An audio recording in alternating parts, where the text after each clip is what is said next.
All right, we're going to do the March 2nd daily Bible reading in the Chronological Study Bible. It's the New Living Translation. And it starts out with a summary for the day. Complaining is unbelief in action. I'm going to say that again. Complaining is unbelief in action.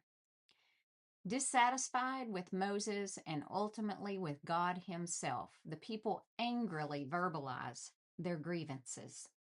How quickly they forget the hardship and slavery in Egypt. All they remember is the meat and vegetables. Even Moses becomes cranky. God gives them what they demand, but it is costly.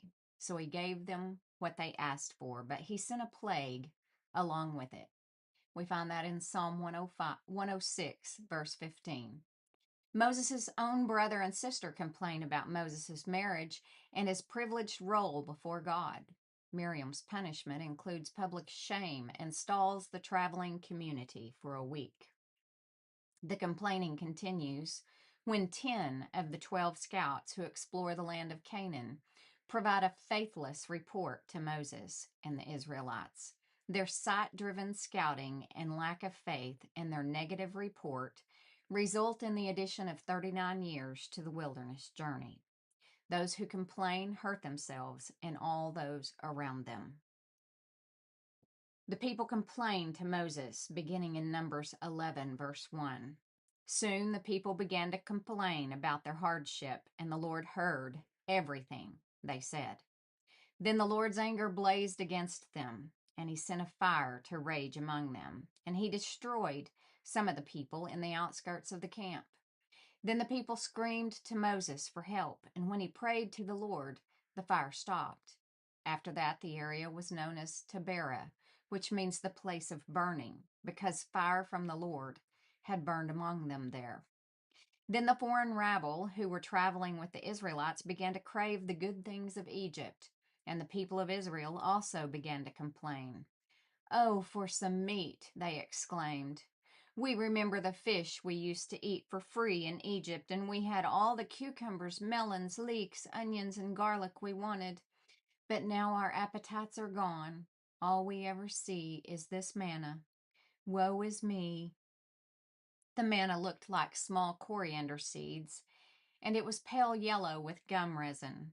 The people would go out and gather it from the ground. They made flour by grinding it with hand mills or pounding it in mortars. Then they boiled it in a pot and made it into flat cakes. These cakes tasted like pastries baked with olive oil. The manna came down on the camp with the dew during the night. Moses heard all the families standing in the doorways of their tents whining, and the Lord became extremely angry. Moses was also very aggravated. And Moses said to the Lord, "Why are you treating me, your servant, so harshly? Have mercy on me. What did I do to deserve the burden of all these people? Did I give birth to them? Did I bring them into the world? Why did you tell me to carry them in my arms like a mother carries a nursing baby? How can I carry them to the land you swore to give their ancestors? Where am I supposed to get meat for all these people? They keep whining to me, saying, 'Give us meat to eat.' I can't carry all these people by myself. The load is far too heavy. If this is how you intend to treat me, just go ahead and kill me. Do me a favor and spare me this misery." Then the Lord said to Moses, "Gather before me 70 men who are recognized as elders and leaders of Israel.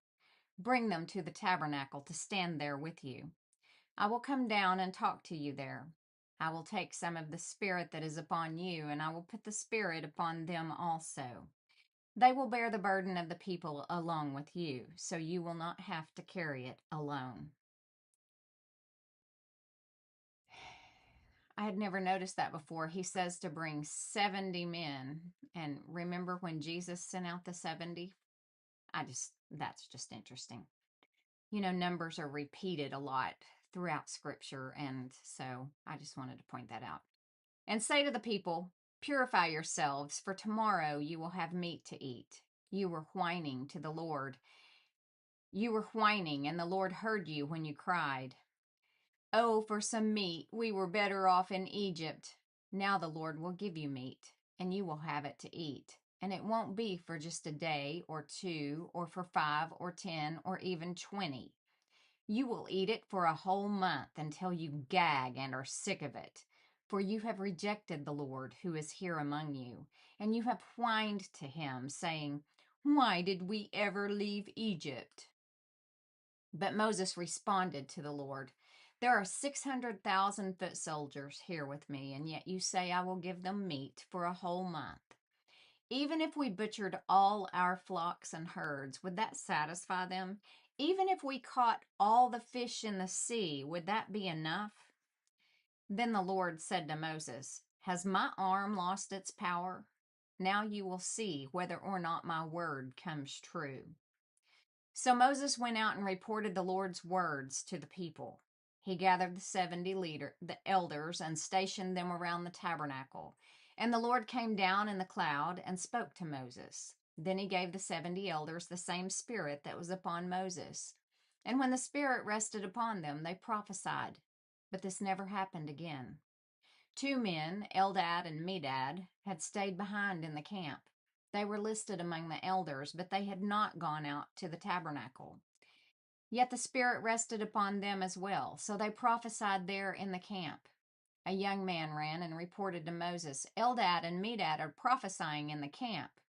Joshua, son of Nun, who had been Moses' assistant since his youth, protested, Moses, my master, make them stop. But Moses replied, Are you jealous for my sake? I wish that all the Lord's people were prophets, and that the Lord would put his spirit upon them all. Then Moses returned to the camp with the elders of Israel. Now the Lord sent a wind that brought quail from the sea and let them fall all around the camp. For miles in every direction there were quail flying about 3 feet above the ground. So the people went out and caught quail all that day and throughout the night and all the next day too. No one gathered less than 50 bushels. They spread the quail all around the camp to dry. But while they were gorging themselves on the meat, while it was still in their mouths, the anger of the Lord blazed against the people, and he struck them with a severe plague.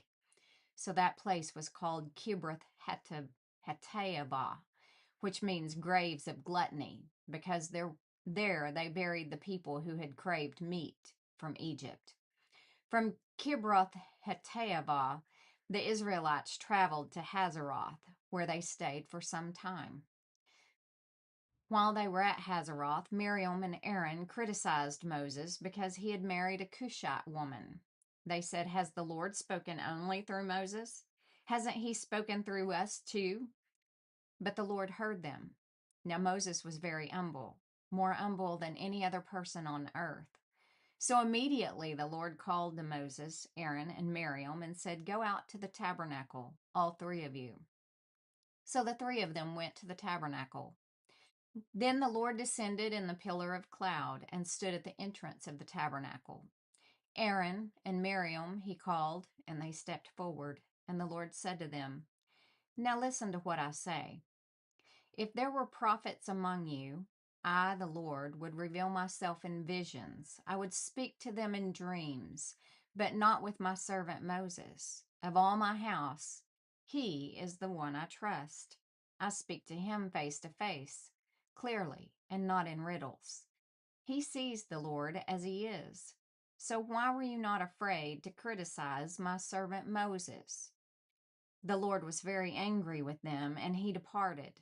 As the cloud moved from above the tabernacle, there stood Miriam, her skin as white as snow from leprosy. When Aaron saw what had happened to her, he cried out to Moses, Oh, my sister, please don't punish us for this sin we have so foolishly committed. Don't let her be like a stillborn baby, already decayed at birth. So Moses cried out to the Lord, Oh God, I beg you, please heal her. But the Lord said to Moses, If her father had done nothing more than spit in her face, wouldn't she be defiled for 7 days? So keep her outside the camp for 7 days, and after that she may be accepted back. So Miriam was kept outside the camp for 7 days, and the people waited until she was brought back before they traveled again. Then they left Hazeroth and camped in the wilderness of Paran. The Lord now said to Moses, "Send out men to explore the land of Canaan, the land I am giving to the Israelites. Send one leader from each of the 12 ancestral tribes." So Moses did as the Lord commanded him. He sent out 12 men, all tribal leaders of Israel, from their camp in the wilderness of Paran. These were the tribes and the names of their leaders. The tribe of Reuben, the leader Shammua, son of Zakur.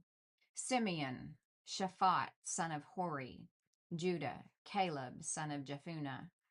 Issachar, Igal, son of Joseph. Ephraim, Hoshea, son of Nun. Benjamin, Palti, son of Raphu. Zebulun, Gadiel, son of Sodi. Manasseh, son of Joseph. Gadi, son of Susi. Dan, Amiel, son of Gamali. Asher, Sethur, son of Michael. Naphtali, Nabi, son of Bophsi. Gad, Geuel, son of Maki. These are the names of the men Moses sent out to explore the land. Moses called Hoshea, son of Nun, by the name Joshua. Moses gave the men these instructions as he sent them out to explore the land.